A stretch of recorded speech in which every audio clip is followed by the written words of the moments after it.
볼 게 좀 있어요. 자, 지질시대 환경이라고 되어 있습니다. 지질시대를 이제 구분하는 기준이 돼요. 지질시대를 구분하는 좀 기준이 돼서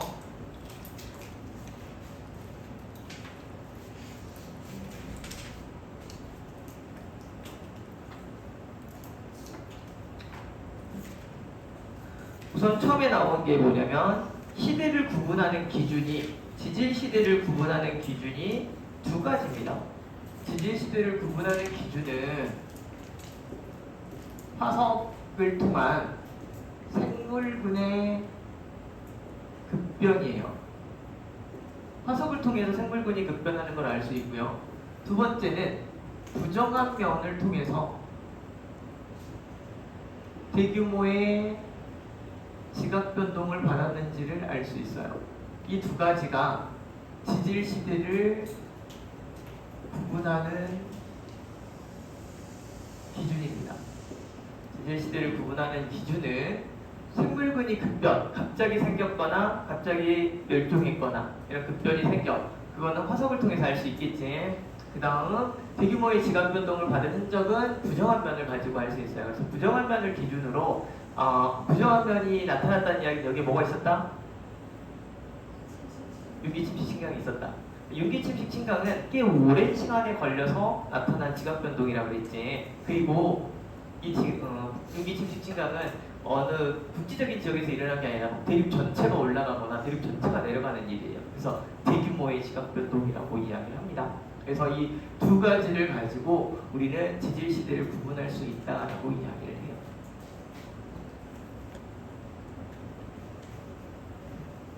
안 맞아?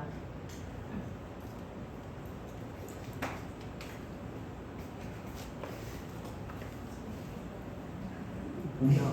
그럼 말을 했지.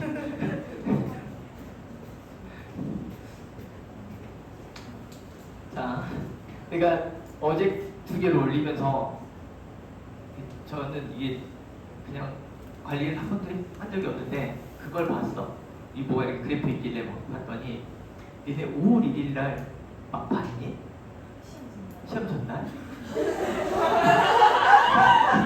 5월 1일 날이 뭐 이게 산처럼 쑥 올라와 있는데 봤더니 이게 조회서 얘네들이 이거 보고 시험 공부했나 싶은 거야. 그래서 이거 올리면 내가 되게 이게 실수하면 큰일 나겠구나라는 생각이 들어서 혹시라도 내가 중간중간에 말은 A라고 해놓고 쓸 때 B라고 쓰는 거 있잖아요. 그런 거 있을지 모르니까 잘 체크해서 지적하세요. 그렇죠? 응? 그래서 뭐지? 그러고 봤어요. 이걸 누가 들어올 일이 없는 그 채널이잖아요. 계속 이러다가 쑥 올라왔네 이러고 있더라고요. 뭐지? 하고 봤더니 5월 1일이었어. 네, 알겠습니다. 그렇게라도 하세요. 전날 벼락치기. 이렇게 돌려서 써놓은 것만 있는 거죠? 자, 하셔야 될 거예요. 이번에 어제 C반 수업했는데 여기 끝나면 바로 그거 나오거든. 날씨 한 페이지도 못했는데 시간이 1시간 갔어. 자, 그렇더라고요. 자, 아무튼 자 이제 다시 보겠습니다. 지질 시대를 구분한 기준은 여기 두 가지 화석과 부정한 면을 통해서 생물군의 급변과 대규모의 지각 변동을 찾으면 된다. 그래서 우리가 이제 알고 있는 지질 시대를 크게 말하면 선 캄브리아대가 있고요. 들어봤지? 그리고 고생대가 있고요. 중생대가 있고요. 신생대가 있어요. 나중에 다시 한 번 더 구분하겠지만 선 캄브리아대랑 고생대 사이에는 대규모의 지각 변동을 받은 흔적이 있어요. 부정하면. 그리고 고생대하고 중생대 사이에도 있고 중생대하고 신생대 사이에도 있고 그리고 고생대에 있었던 아이들이 중생대 때는 안 나타나고 중생대 때 있었던 아이들은 고생대에도 없었고 신생대에 안 나타나고 이런 것들이 실제로 시대를 구분할 수 있는 요소다라고 이야기를 하는 거예요. 그런데 이 고생대는 또 6개로 나눠지지. 캄브리아기, 오르도비스기, 실루리아기, 데본기, 석탄기, 페르기 이렇게 나눠지거든요. 그러니까 각각도 부정한 면이 있어요. 각각도 부정한 면이 있고 각각도 생물군의 변화가 있는데 전체 여기 다 이 모든 지층에서 동일하게 나타나는 게 여기 다 있는 거야. 그리고 여기는 없어. 그래서 여기 하나로 묶은 거예요. 그래서 그게 고생대였고요. 중생대도 트라이아스기 지랑이 백악기하면 각각 좀 다른 게 나타나거든요. 그런데 전체적으로 이 세 시기에 있었던 건 뭐 공룡 같은 아이가 있고 없었고 그래서 크게 고생대, 중생대, 신생대로 묶은 거예요. 어쨌든지 간에 각각의 시대를 구분하는 곳에는 지각 변동을 받은 흔적이 나타나고 생물근의 급변이 화석을 통해서 할 수 있는데, 화석이라고 하는 것 자체가 동식물의 유해나 생물이 활동하는 흔적, 그래서 이렇게 유해가 있으면 실물 화석이라고 이야기를 하고요, 흔적이 나타나면 생흔 화석이라고 이야기를 해요. 보통 이 실물 화석은 뼈 화석 같은 경우 있죠. 이런 경우들이 보통 유해들에 의해서 만든 실물 화석이고요. 흔적 화석 같은 경우 또는 다른 말로 생흔 화석이라고 이야기를 해요. 이런 아이는 기본적으로 발자국 같은 아이들을 우리는 흔적 화석, 생흔 화석 이렇게 이야기를 합니다. 이런 것들이 화석이고요. 이런 화석이 발견되는 암석은 유일하게 퇴적암에서만 발견이 된다라고 기억을 하시면 됩니다. 자, 그래서 화석이 될 수 있는 조건은 단단한 부분이 있어야 하고요. 그 다음에 빨리 매몰되어야 하고요. 빨리 매몰돼서 분해를 겪지 않아야 해요. 또 하나는 개체 수가 많아야 해요. 첫 번째는 생물체의 단단한 부분이 있어야 하고요. 두 번째는 빨리 매몰되어야 하고요. 세 번째는 개체 수가 많아야 화석이 될 수 있는 조건이다 라고 이야기합니다. 사람은 화석이 될 수 있는 조건을 잘 갖추고 있어요. 단단한 부분이 있죠? 여러분 단단한 부분이 있죠? 아니 뼈. 머리가 단단하니까 뼈. 알겠죠? 빨리 매몰되죠? 우리는 죽으면 3일 만에 묻어져요. 빨리 매몰됩니다. 인구수 많죠? 육체 모으기 드글드글 살고 있어요. 근데 사람 화석이 발견이 됐다 안 됐다? 사람 화석은 없어요. 아직까지. 화석이 되려면 몇 천만 년 정도 지나야 되는데 인류가 어느 정도 사는 인류의 가장 오랜 시간 익혀봤자 5천년? 단군. 이제 곰이 사람이 되는 그 시점. 그죠? 아니 여러분들 BC 알죠? 이때도 사람이 살았죠. 그리스 로마 시대 뭐 이러면서 BC 이렇게 이야기하잖아. 서기가 2023년이니까 한 4, 5천 년은 사람이 살았어요. 그죠? 그러니까 4, 5천 년 가지고는 화석, 돌이 되기에는 어렵고요. 화석이 된다라고 하는 건 석화가 되는 거예요. 돌화가 되는 거거든요. 돌이 되는 거니까 기본적으로 몇 천만 년 정도는 지나야 돼요. 그래서 아직까지 사람 화석이 발견되지 않았다라고 생각을 하시면 되고요. 우리 다음 세대에 신생대 뭐 이렇게 가면 얘가 인간의 화석이야 이러면서 뭔가 새로운 종들이 우리를 이야기하지 않을까. 어쨌든 요 세 조건을 갖추면 화석이 발견되기도 합니다. 자, 이제 이 화석이 세 가지가 이 종류가 두 개예요. 표준화석과 시성화석.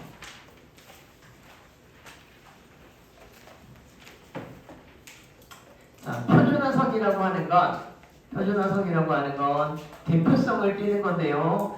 지질 시대를 결정하고 지층 대비에 사용된다라고 이야기합니다. 그러니까 지질 시대를 결정하는 걸 표준화석이라고 해요. 그러니까 그 시대에만 살았던 아이들. 그럼 시상화석은 뭐냐? 시상화석이라고 하는 건 생물이 살던 시기에 환경을 지시해주는 그 시대의 상태를 알려주는 화석을 시성화석이라고 이야기합니다.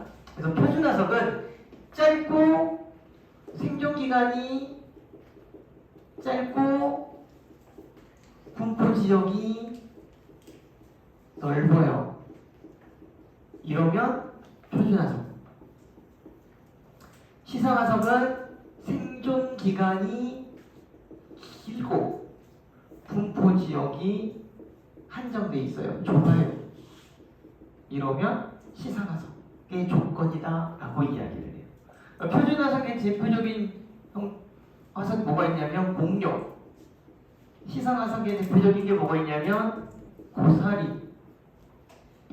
공룡 지금 안 살지? 공룡이 살았던 시기라고 하는 건데 우리들이 배운 걸로는 중생대라고 기억을 할 거예요. 그 시대에만 살았어요. 생명이 되게 짧아요. 한 2억 년. 동포 지역은 전 지구에 있어요. 이용동은 그 시대의 대표성을 띌 수 있어요. 대표. 표준화석은 대표성을 띈다라고 이야기를 해요. 시성화석은 자 고사리가 완전히 번성했던 시기가 언제야?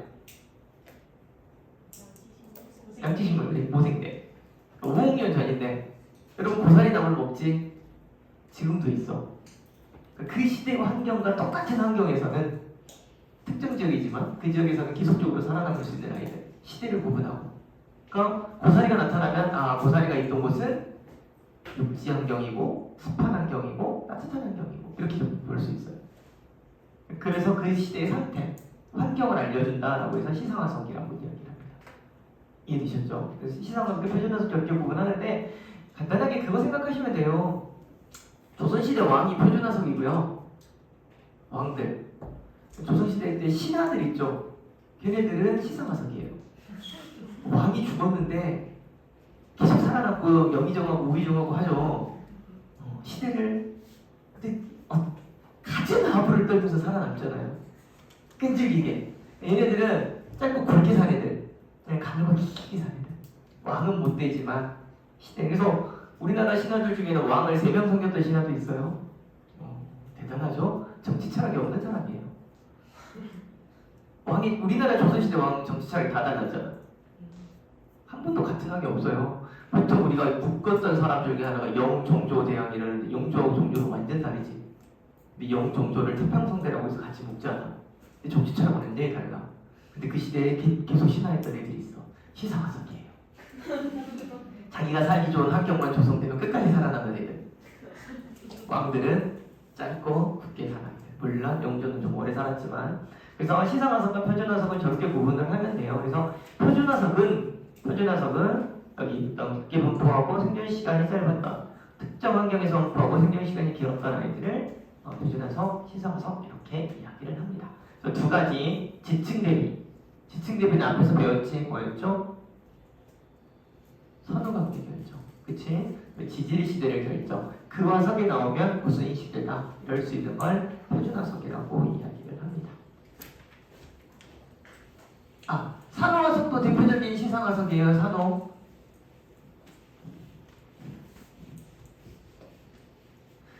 그 다음에 여기 조개화석에 체화석인데 이 체가 몸체자예요. 몸체자. 아까 실체화석 이야기했죠. 선생님이 실물화석들이 체화석이에요.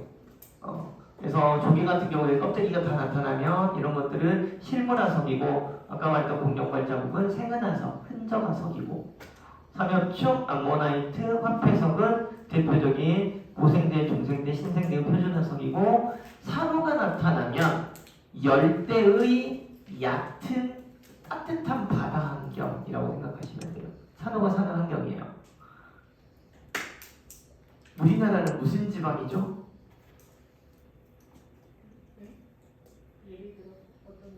기후로. 기후. 우리나라가 냉대예요? 온대잖아. 우리나라가 온대 지방에 속하지요. 냉대면 지금 눈 와야 돼.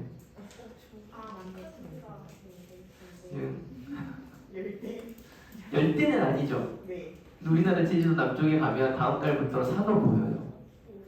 미친 산호들이 여기가 열대 지방인 줄 알고 살아. 그래서 가을 겨울 때 다 죽어요. 진짜로. 그래서 제주도 남쪽 바다에 가면 죽은 산호들이 많이 발견이 돼요. 산호가 죽으면 석회암처럼 딱딱해지거든요. 산호 성분 자체가 규질이라서 그런 애들이 가끔 있어요. 나중에 그게 발견되면 여기 열대바다네 라고 해석하면 돼요. 산호가 나타났으니까.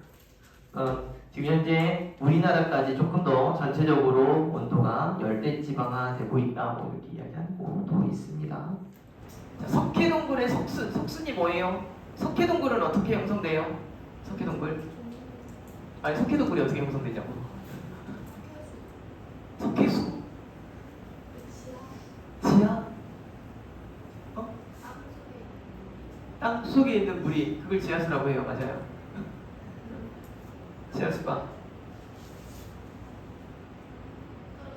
지하수가 떨어져요? 폭풍과 뭔가 알고는 있죠. 설명을 못하죠. 얘가 석회암 지역이에요. 석회암 지역인데 지하수가 흘러. 지하수가 석회암을 녹여요. 그래서 구멍이 뚫려. 그게 석회동굴이에요. 되게 쉽죠?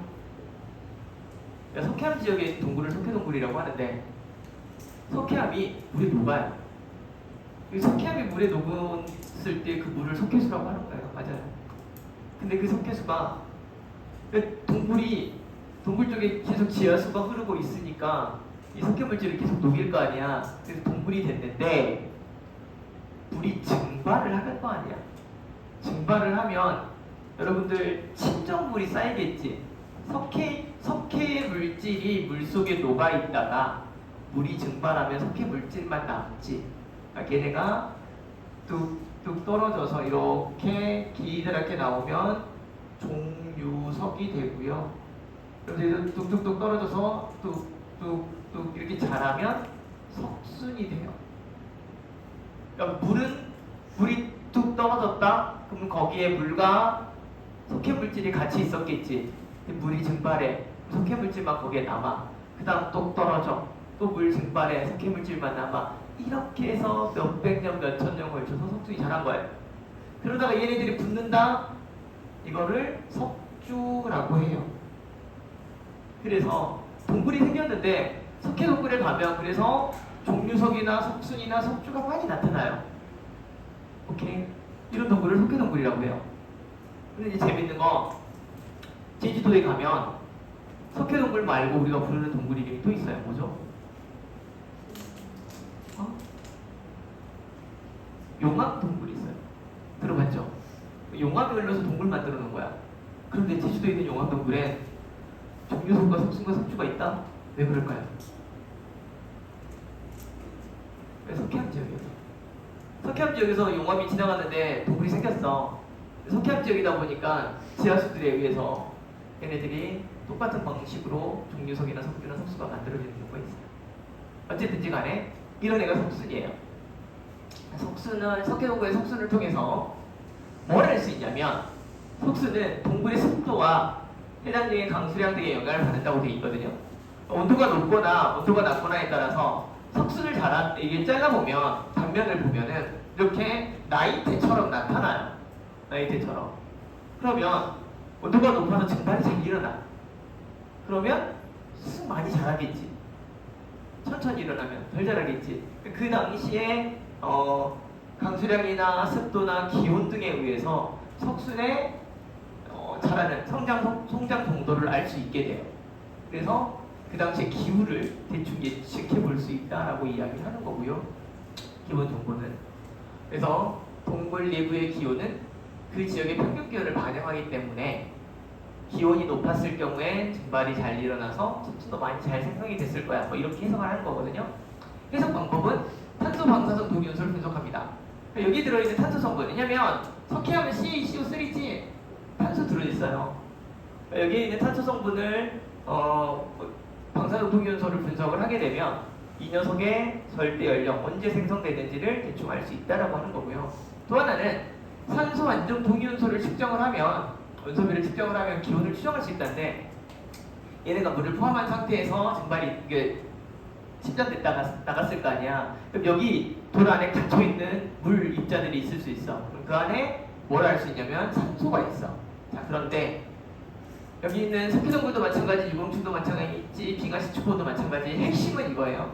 산소 동위원소비, 산소 안정 동위원소비, 산소 동위원소비. 이걸 통해서 뭘 할 수 있냐면 당시의 기온을, 해수의 온도를, 당시의 기온을 추정할 수 있다. 오케이. 자, 산소 동위원소비를 가지고 어떻게 입력하면 그 당시의 기온을 측정할 수 있느냐. 여기 보면은 산소 동위원소라는 게 있는데 18산소를 이야기해요. 동위원소가. 원래 산소의 질량은 16산소지 8번이니까 18산소가 있단 말이야. 이 녀석의 비가 달라질 수 있다라는 거예요. 16산소는 일반적으로 대기 중에도 많고, 일반적인 산소니까 대기 중에도 그대로 있고 물 속에도 그대로 있어요. 물이야, 물. 바닷속.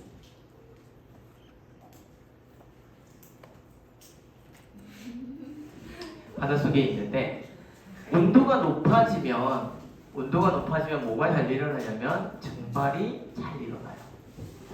증발이 잘 일어나는데, 그러면 물 H2였더니 물도, 대기 중에 있는 산소도, 물 속에 있던 산소도 증발이 되면서 이쪽으로 많이 빠져나오고, 그 다음에 물 속에 있었던 산소, 그러니까 용존 산소량 값이, 온도가 높아졌다는 이야기는 수온도 증가한다는 이야기지. 수온이 증가하게 되면 용존 산소량 값이 낮아지겠지. 물 속에 있던 산소가 대기 중으로 많이 빠져나오는데, 16산소는 온도가 높든 온도가 낮든 일정량이 항상 그대로 있어. 그런데 온도가 높아지면 질량이 큰 18산소의 증발이 잘 일어나서 대기 중으로 18산소의 양이 많이 빠져나오는 거야. 무슨 말인지 이해됐지? 그러니까 온도가 낮았을 때는 실제로 이 녀석은 증발이 잘 안 돼서, 물 증발이 안 돼서 계속 여기 머물러 있었는데, 온도가 높아져서 증발이 많이 일어나면서 18산소도 대기 중으로 많이 빠져나오게 된 현상이 발생을 해요. 그래서 16산소분의 18산소가 산소원소 B를 보면 얘는 거의 일정한데 얘가 증가한 거야. 그러면 16산소분의 18산소의 B가 어떻게 될까? 증가하게 되겠지. 여기까지 이해됐어요? 그래서 온도가 높아졌다는 이야기는 대기 중에 16산소분의 18산소의 B가 증가함을 이야기한다라는 이야기예요.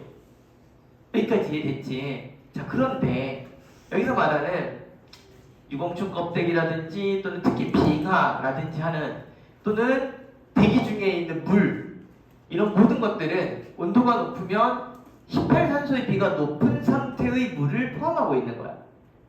이해되셨죠? 그래서 빙하라고 하는 건 대기 중에 있던 물, H2O들이 얼기 시작한 거예요. 그리고 빙하라든지 만년설이라든지 여기에 있는 대부분의 얼음들은 대기 중에 있었던 18산소 B가 높아진 상태의 물들이 그대로 빙하가 된 거라서, 실제로 빙하 속에 있는 16산소분의 18산소 B가 높다라는 이야기는 온도가 높았을 당시의 대기 상태였다라고 해석을 하는 거예요. 그리고 빙하 시추 코어링을 할 때는 빙하를 이렇게 코어링을 이렇게 하다 보면요, 우리 물 얼릴 때 보면 물 얼음이 됐을 때 중간중간에 기포가 들어있는 거 본 적 있죠? 그러니까 실제로 빙하가 이렇게 만들어질 때 대기 성분을 그대로 포함한 상태로, 여기 갇힌 상태로 빙하가 생성될 때가 있어요. 그러면 빙하 속에 있는 기포를 연구해서 과거의 대기 성분을 알 수 있어. 그 속에 들어있는 산소비도 측정을 하게 되면 실제로 높게 나타나면 온도가 높았을 때, 낮게 나타나면 온도가 낮았을 때로 해석을 하는 거예요. 자, 그러면 대기 중으로 18산소가 많이 빠져나갔다는 이야기는 물속에 18산소의 양은 줄어들었다는 이야기지. 그치? 줄어들었는데 얘가 호흡을 할 거 아니야. 물고기도 호흡을 하지. 아가미 호흡을 하지. 그때 뭘 몸속으로 가지고 들어가? 산소. 산소를 가지고 들어가는데 18산소 양이 줄어든 상태의 물을 가지고 들어가겠지, 산소량을. 그래서 이 바닷속 생물 몸속에 들어있는 얘네들이 화석이 됐든 또는 여기에서 생성된 녀석이든지 간에 이 화석 속에 들어있는 16산소분의 18산소의 값은 어떨까? 값이 작겠지. 무슨 말인지 이해됐어요? 왜냐면 실제로 수온이 높았다라고 하는 건 온도가 높으면 수온이 높아지는데, 그렇게 되면 대기 중에 18산소량은 증가를 하는 거고 물속의 18산소량이 줄어드니까 줄어든 양의 물이나 산소를 호흡을 통해서 가졌던 바닷속 생물들은 그 화석 속에서 산소 동위원 소비를 측정을 하게 되면 실제로 온도가 높았을 당시 산소 동위원 소비가 낮게 나타나는 거예요. 이해됐죠? 그래서 과거에는 빙하 연구들을 대부분 해요. 빙하 연구라든지 여기 석순 같은 경우도 육지에 있는 대기 중에 있는 물의 성분을 분석한 거잖아. 그러니까 여기에 나와 있는 산소 동위원 소비든 빙하 속에 들어있는 산소 동위원 소비든 산소 동위원 소비를 측정을 해서 이의 양이 많았을 때는 온도가 높았다, 적었을 때는 온도가 낮았다 이렇게 해석을 했는데 물속 생물들의 화석 속에 들어있는 산소 동위원 소비를 측정할 수 있게 된 거예요. 그래서 측정을 해서 봤더니 얘는 실제 온도랑 반대로 나타나요. 온도가 높았을 때 산소 동위원 소비가 낮았던 거고 온도가 낮았을 때 산소 동위원 소비가 높게 나타나는 거예요. 그 이유는 이런 증발에 의해서 대기 중에 산소 동위원 소비, 18산소량이 늘어났을 때 물속의 18산소량이 줄어들었기 때문에 나타날 수 있는 현상이에요. 그래서 여기 유광충 같은 경우는 물속에 있는 껍데기 있고 물속에 있는 생명체죠. 여기 화석화 작용을 받았을 때 껍데기 속에 들어있는 산소 동위원 소비를 측정을 하게 되면 온도가 높았을 때 낮게 나타나고 온도가 낮았을 때 높게 나타나는 현상으로 해석이 됩니다. 그래서 이 산소 동위원 소비를 측정을 하면 그 당시 대기나 수온의 온도를 알 수 있다라고 해석을 하는 거예요. 이해되셨나요? 그래서 그 당시 기후를 알 수 있는 대표적인 해석 방법 중에 하나가 산소 동위원 소비다 이렇게 해석을 합니다. 됐어요? 그러니까 과거 수능에서는 요 부분만 거의 나와서 이거는 온도 변화랑 관련된 대표적인 성분이 뭐가 있냐면 이산화탄소 증가율. 대기 중에 이산화탄소 농도가 증가하게 되면 온실 효과율이 높아져서 온도가 상승해요. 그때의 산소 동위원 소비를 측정해 보니 비례하게 나타났어. 항상 이렇게만 나왔거든. 근데 어느 순간 바다 속에 들어있는 게 해수 속에서 들어있던 해양 생물체들은 화석 속에 들어있는 산소 동위원 소비가 등장을 하기 시작했거든요. 얘는 반대로 해석이 됐다라고 하는 걸로 꼭 기억을 하셔야 돼요. 아시겠죠? 요거까지 하시면 유공충 화석 속에 들어있는 것도 산소 동위원 소비를 통해서 기후를 알 수 있고 그럼 이제 수온도 알 수 있겠지. 반비례하는 형태가 나타나고 빙하 시축고 속에 들어있는 만약에 빙하가 된 눈 속에 꽃가루가 포함되어 있을 수도 있고 알겠죠? 눈 결정 사이에 당시 대기 성분 기표가 그대로 갇혀 있을 수도 있고 그런 아이들을 기본적으로 조사를 하게 되면 과거 대기 조성도 알 수 있고 꽃가루가 만약에 나타나면 당시 환경도 추정할 수 있고 산소 동위원 소비를 이용하면 기온도 측정할 수 있다. 이렇게 그 기후를 연구할 수 있다라고 이야기합니다. 핵심은 산소 동위원 소비라고 생각을 하시면 돼요. 다른 책에 보면 뭐 나이테 연구 통해서 나이테 같은 경우는 온도가 높고 강수량이 많아요. 나이테 간격이 부피 생장이 잘 되니까 간격이 넓고 춥고 그러면 간격이 좁고 이렇게 나타나는 거 이런 거 가지고 과거에 기후를 알 수 있다 뭐 이렇게 해석을 합니다. 근데 나이테 같은 경우는 지질 시대라기보다는 역사 시대 속에서 일어나는 기후 변화예요. 우리 이제 지질 시대를 연구하는 정도니까 훨씬 더 옛날 거 연구하시면 된다. 이렇게 보시면 되겠습니다.